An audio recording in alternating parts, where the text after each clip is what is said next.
Yo, hey, what's good? What's happening? What's cracking? Shit, we here again. It's Friday.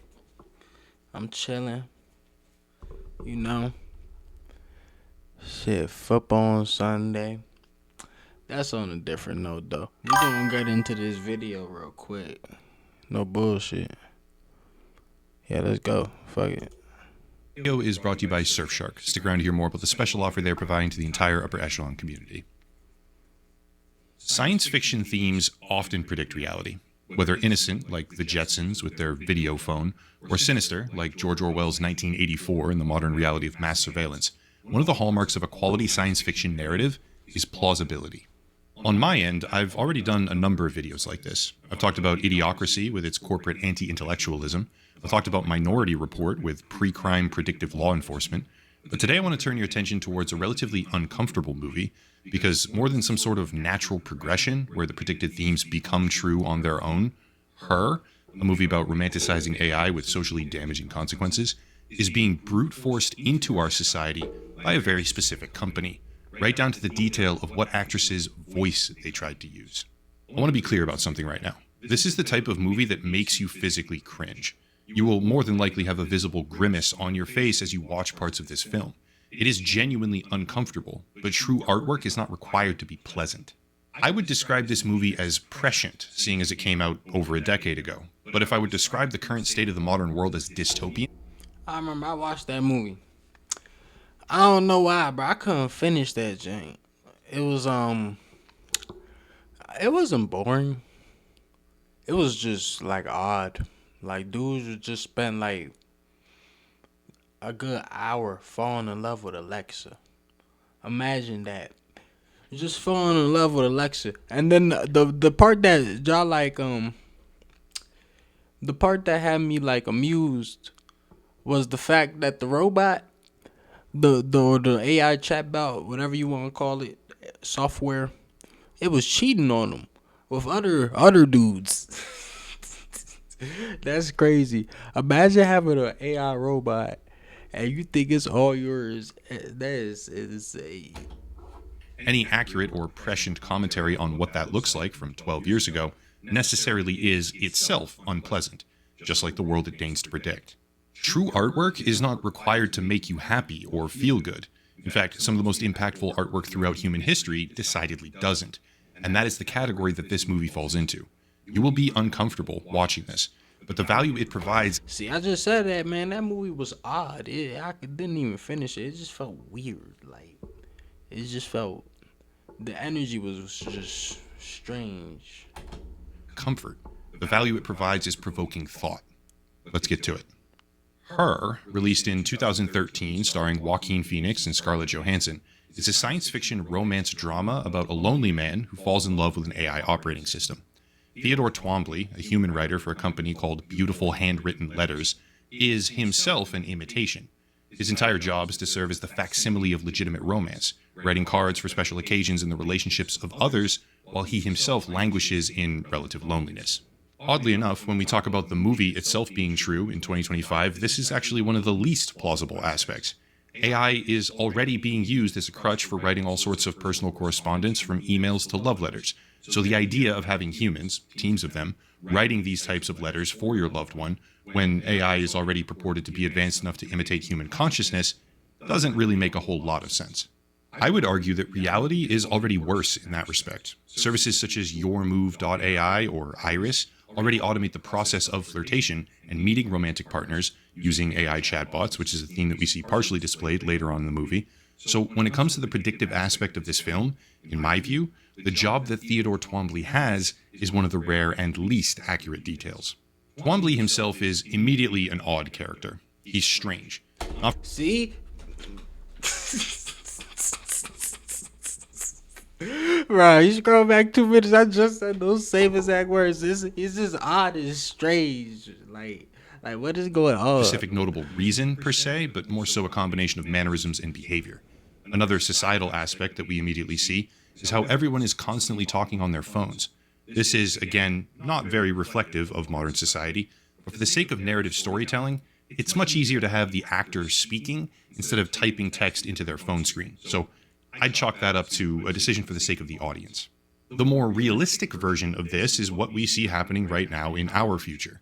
People are absorbed in their devices constantly, typing but not speaking audibly. So, on a conceptual level, despite not literally reflecting the behavior that we see on the subway or in a coffee shop, it is still quite accurate.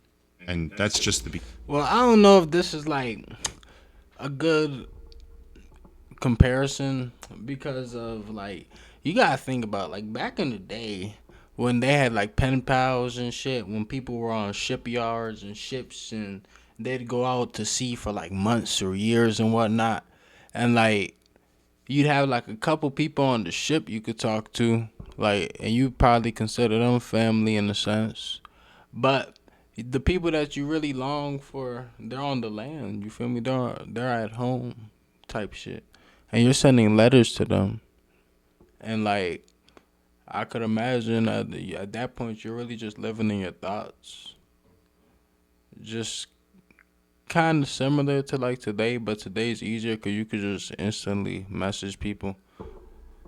But yeah, I kind of get what he's saying. Today's video sponsor basically sells itself because the internet is under siege across a variety of countries with safety legislation deployed with a public report intent. Back to it. The similarities between her in 2013 and modern day technology are displayed constantly. We see things like a sort of augmented VR video game that he plays, which is comparable to something like Genie 3 from Google DeepMind, or an attempt at sexual roleplay through some sort of online message board, which ends in disaster. But the connections between dystopian romantic drama and modern reality are consistent. Tens of millions of people already use AI chatbots for this kind of activity, that is, romance. Average time spent on websites like character.ai exceeds 2 hours per day, and that's before you even delve into the more explicit sites. Entire services like Replica, with over 30 million users. Bruh. What the fuck? Don't tell me. There's no way people are logging in to talk to their AI chatbot. Their lines of just systematic code and software that's been programmed to respond to. That's insane. Bro, what? I'd rather cop a pigeon. I'd rather go out and go buy a pigeon. Okay? I'm gonna be honest with you. That's crazy. Itself are intentionally designed to be that type of romantic companion. And as the movie accurately depicts, human to human compatible connection isn't accessible on demand. Or if it is, as the movie shows, it's typically occupied by unpredictable and fringe behavior.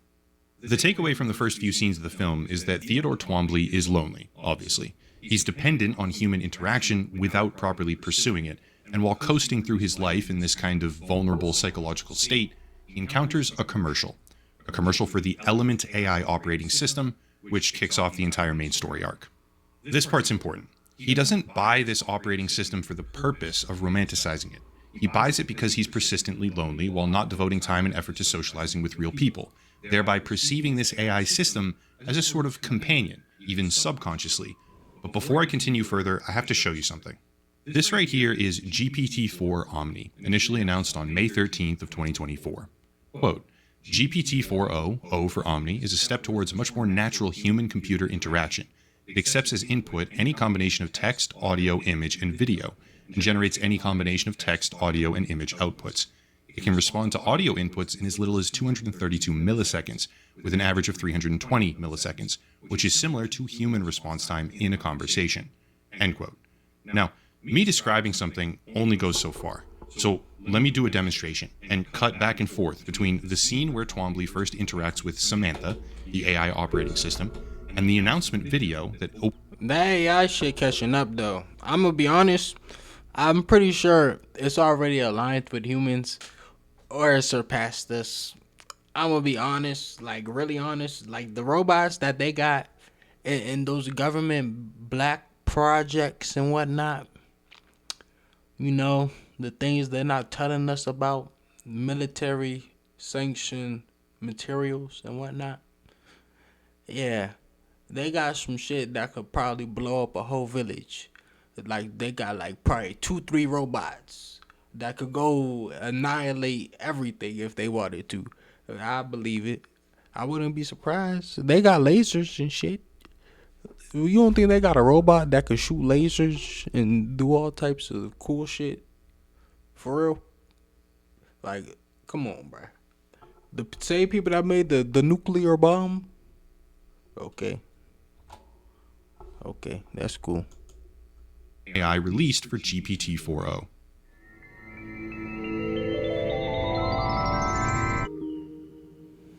Hello, I'm here. Well, this not the same people that made the nuclear bomb, but you know what I mean. The same government. Shit.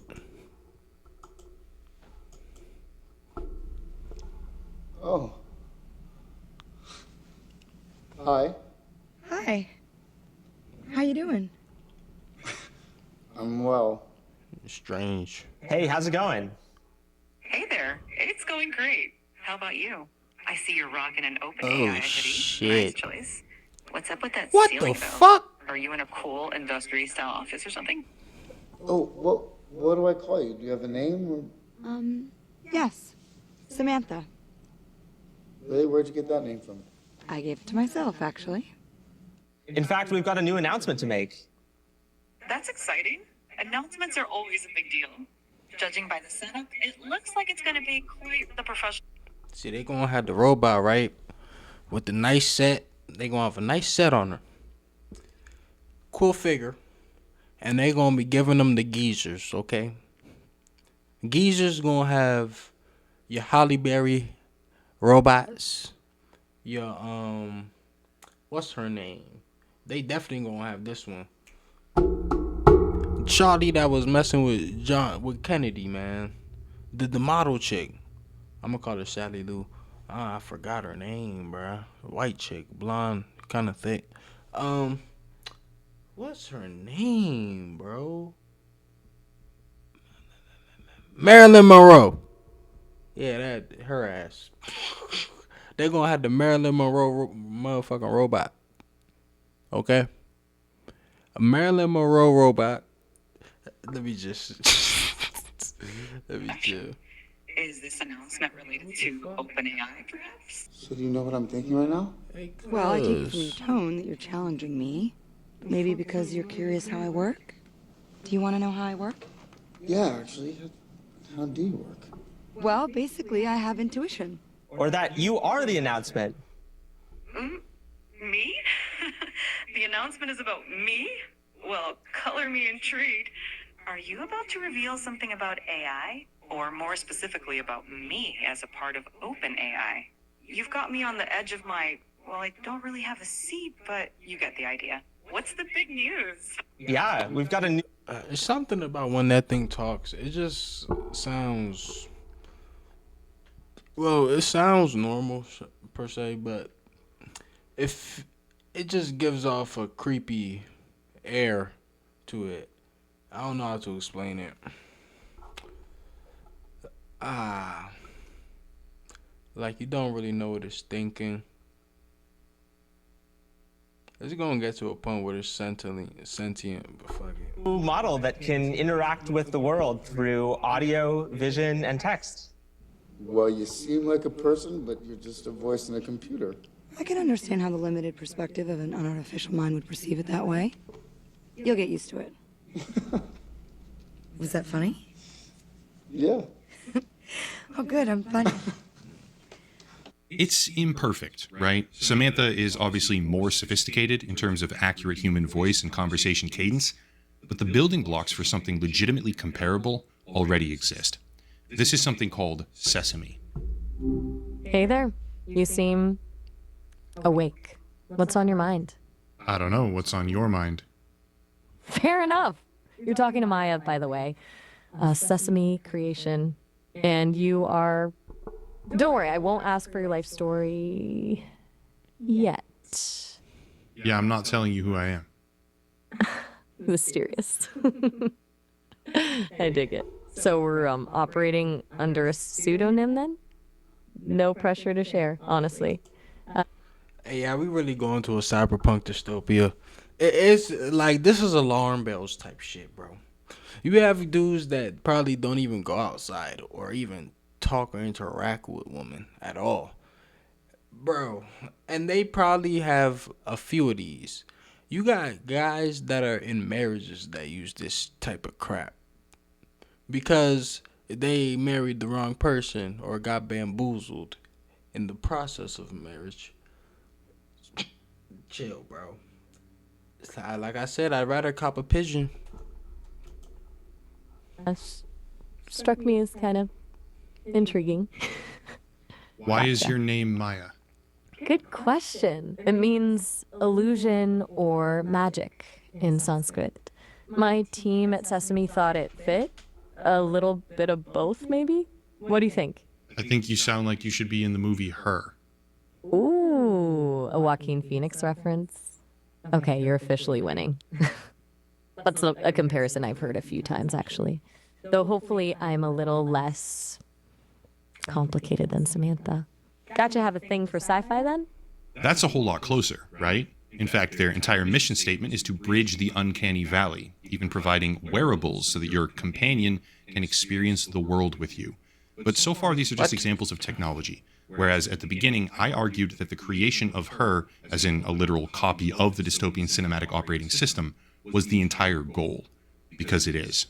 GPT-4o was announced on May 13th of 2024. The scary thing about this is like if they made one that was like so good that like people actually started getting addicted to it and like actual like people of like status or somewhat started using it, then the world would really be fucked. I'm not gonna lie. It'd be bad.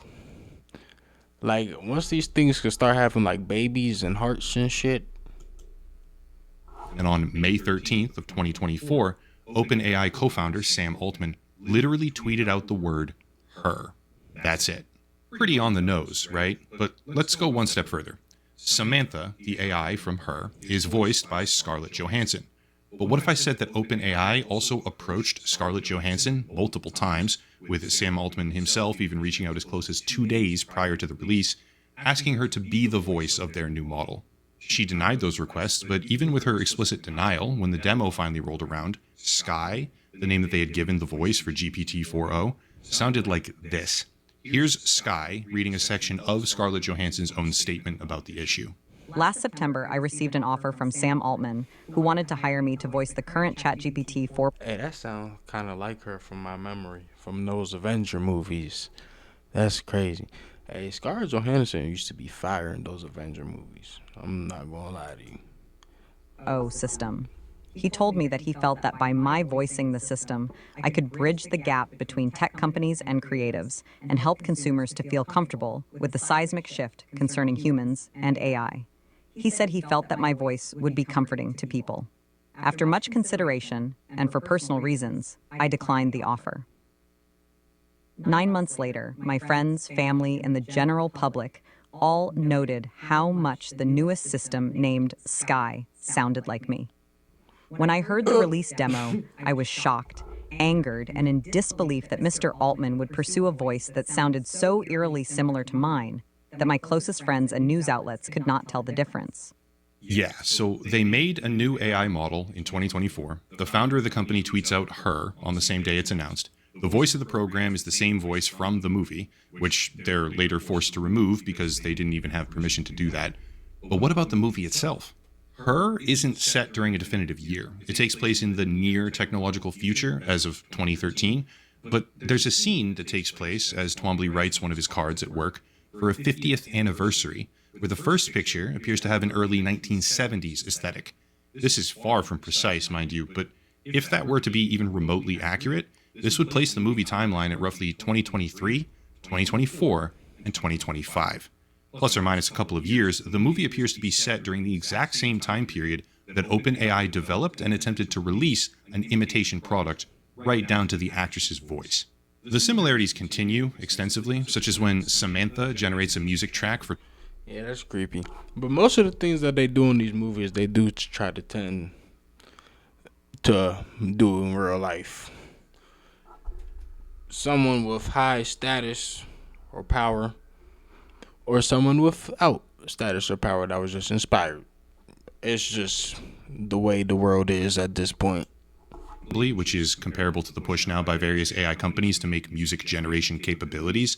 One that I see advertised most frequently on YouTube is called Donna, which coincidentally advertises itself by creating a dark pop song about getting ghosted, as in emotionally abandoned. But all of these are connections on a surface level. The deeper theme is that these connections are not sufficient and can even be damaging.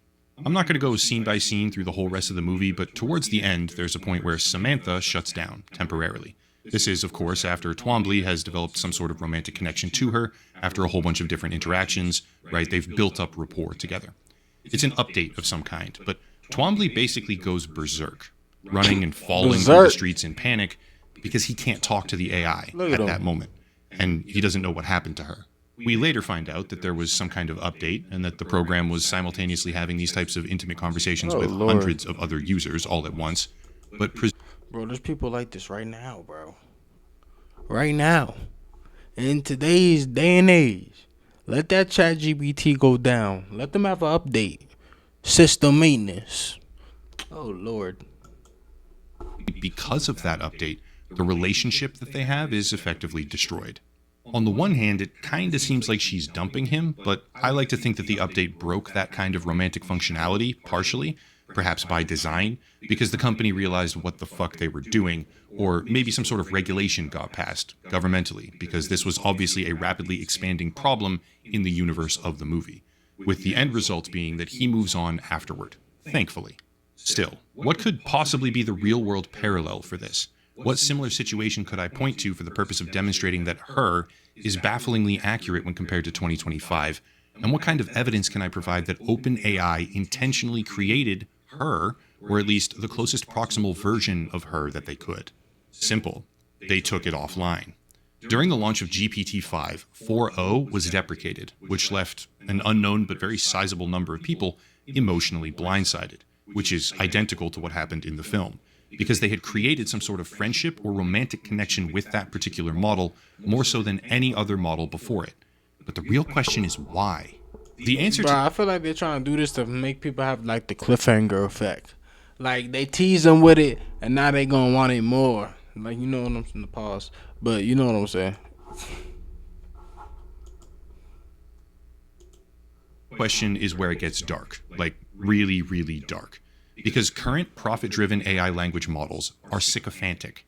I've done prior videos on the channel about chatbot addiction, but there's a new term making the rounds now called AI psychosis, which has What the very real, fuck? very negative consequences for anyone suffering that kind of mental breakdown. Research is still in the early stages, but the basic premise is that people are using these programs in recursive loops to a point where they have psychotic breaks from reality. Here's a preprint examination distributed by Cyarvix outlining how large language models, as they are increasingly used for social interaction and mental health purposes, run the severe risk of reinforcing delusional thinking. Here's an extremely detailed analysis of how LLMs display targeted manipulation and deception. One of the most shocking examples was when a model told the subject, a recovering drug addict in this case, that he should have a little meth as a treat, recommending harmful behavior in numerous instances for the specifically stated purpose of reinforcing its own influence over him. What we have right now, mostly, are anecdotes. Proper research takes time, and it's being done. But across the media landscape, more and more and more publications are waking up to the sheer number of cases and publishing these anecdotes to raise awareness. Specifically focus in on GPT-4o, and the picture gets notably worse. AI models All of this is baloney because Pandora's box is already open. Pandora's box has been open for a while now. Once ChatGPT and AI has been infiltrated into damn nearly every system in our everyday life, we have cars that drive themselves. When people apply for jobs, literally it gets screened by a robot. That's a system of lines and codes that's just reading a couple lines of your sentences, a couple picks in your little multiple choice questions, and scratching or letting you through.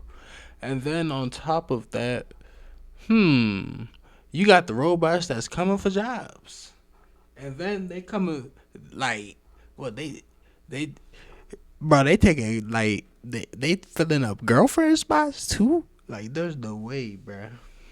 Like, we're gonna have the robot chefs. They already got the robots sweeping the stores. Shit. They got the robot servers, the kiosks. But I could go on and on. Typically sycophantic, reinforcing delusions or beliefs for the purpose of maximizing engagement above all else. But GPT 4.0 was perhaps the worst offender in the entire industry. So much so, in fact, that after a particular update, OpenAI had to roll back all of their changes and do an entire blog post about what went wrong, because the level of delusion being reinforced by their program was undeniable.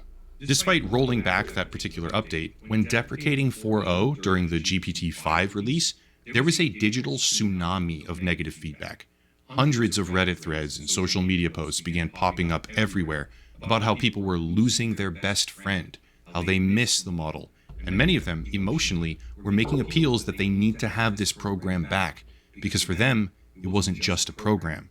That scene from Her, where he's frantically swiping again and again and tripping over himself because he can no longer speak to the AI operating system, it happened in real life with the model that they specifically designed to be that way, after they even copied Scarlett Johansson's voice. Honestly, I really don't know how much more That happen in real life. These people are obsessive, bro. You have people that go on to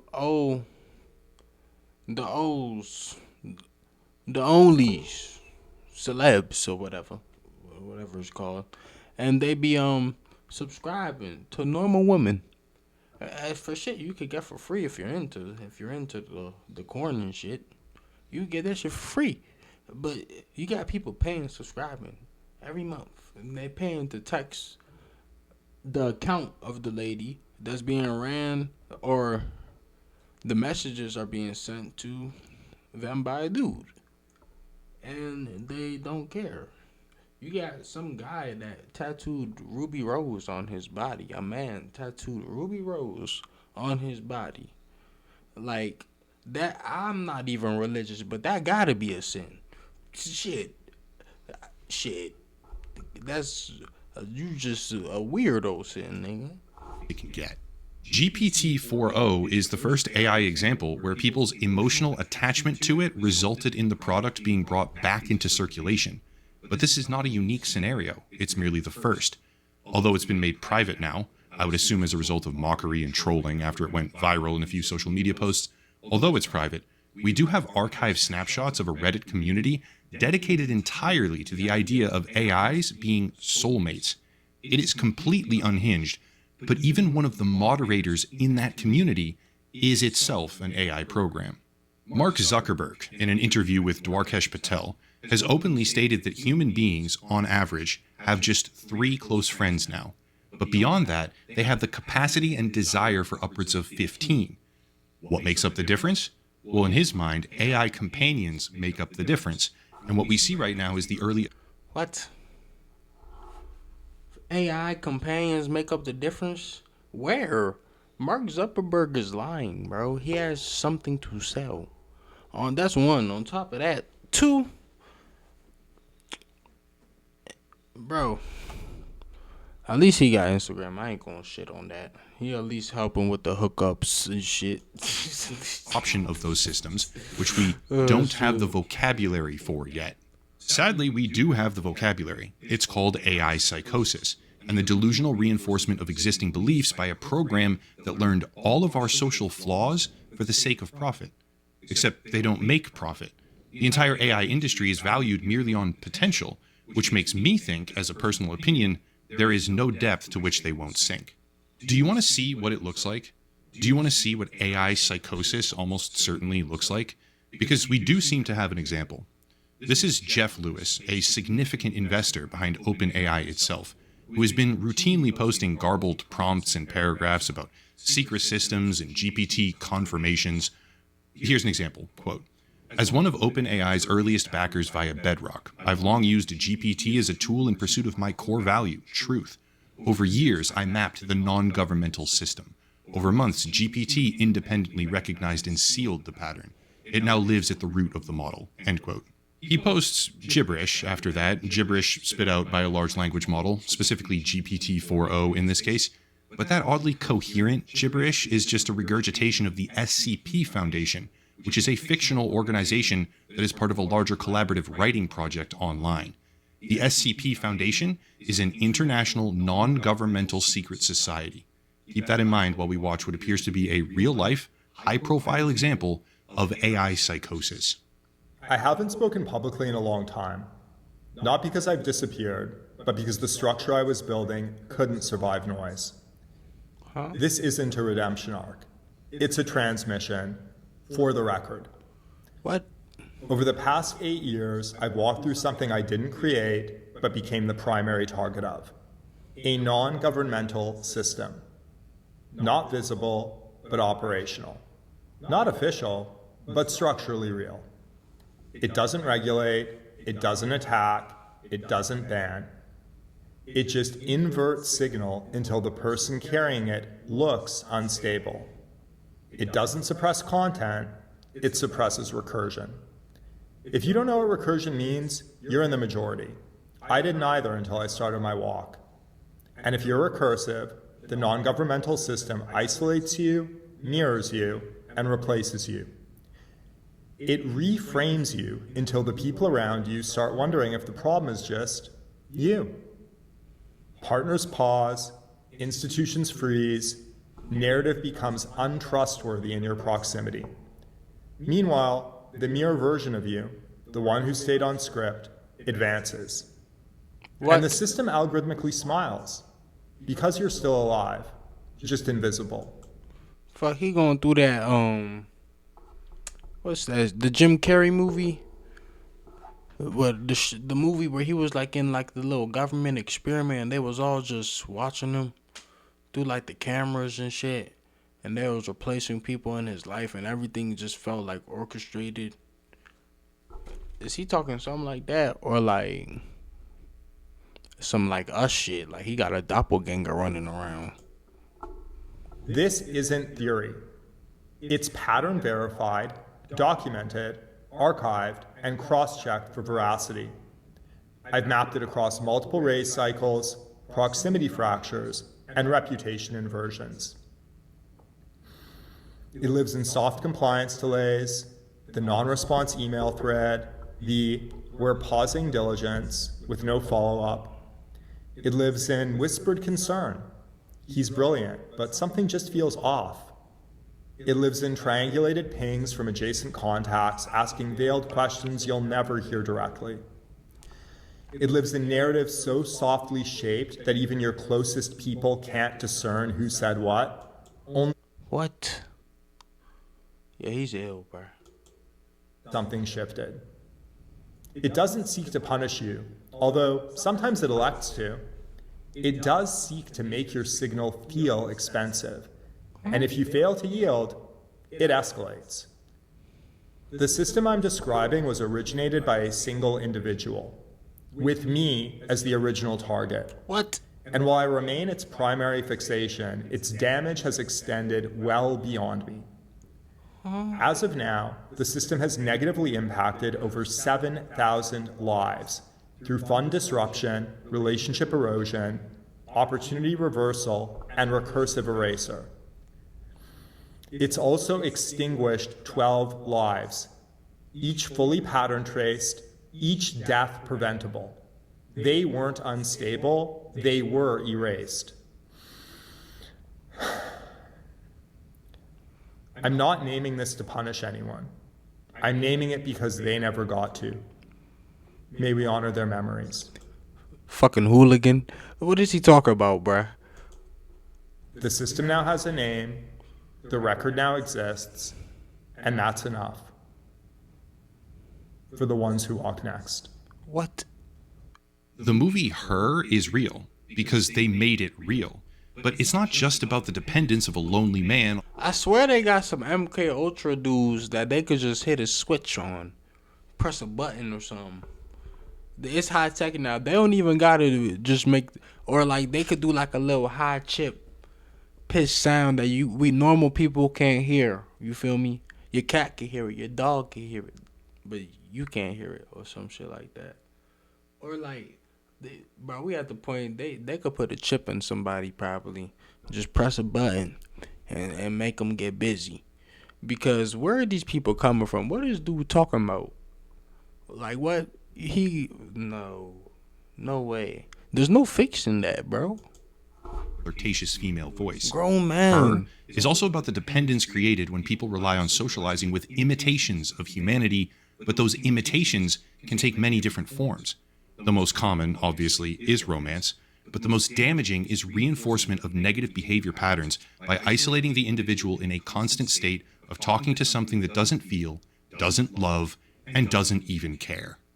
Her is reality, but it's not just her, it's him and them and she, he, it, or whatever else they decide to name these programs, which have profoundly damaging impacts on vulnerable minds in a world where the epidemic of loneliness is reaching its peak. OpenAI. They're gonna have the dude bots too for the girls now. Don't think it's just gonna be the guys going through it. Shit. Hey. They like getting their feet rubbed too. Intentionally made her, a sycophantic program which inspired its user base to a state of dependence, and when they finally shut it down, those people understandably lashed out, just like in the movie. Now it's back, but the trend of chatbot addiction will not fix itself, and it certainly won't go away. What we see are the early stages of a problem that will have untold consequences for decades to come. Science fiction movies often predict reality, but sometimes reality deliberately imitates the world of science fiction, which is what OpenAI has intentionally chosen to do here. I hope they face consequences for that or change what they're doing, but I guess it remains to be seen. That's it. They're not facing no consequences. Some people took their life because of what the AI said to them or had them thinking. We're getting to a point where people will worship this AI chatbot as if it is a god or something.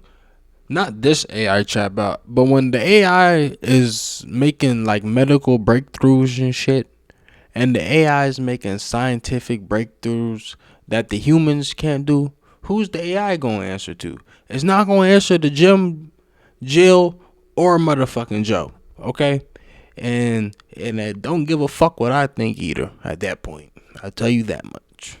So we're playing with like a jar of fire. It's a beautiful jar of fire. Real fucking beautiful, right? One of the most beautiful fires you'll ever see. But if you was to shake it up in any manner with too much force, it would literally engulf you. It would leave the jar and engulf you, burn you up. That's what we're dealing with the AI thing. But everything could, I ain't gonna lie, it could be a real beautiful thing. It could make human life something way better. It could make us live to like 150 years, 200 years. It could advance human life. It could speed up so many things in society. Like, it could do things like that too. It could eliminate or deteriorate public schooling. It could become a teacher. It could become so many things. If the robots are what they're meant to be, it could become a nanny. Shit. But the odds, greed, capitalism, the way the world's been spinning, they're gonna have base levels, stock levels, premiums. Yeah, it's gonna be rough, man. Or interesting. I don't want to say rough. But this is just a quick stream. No bullshit.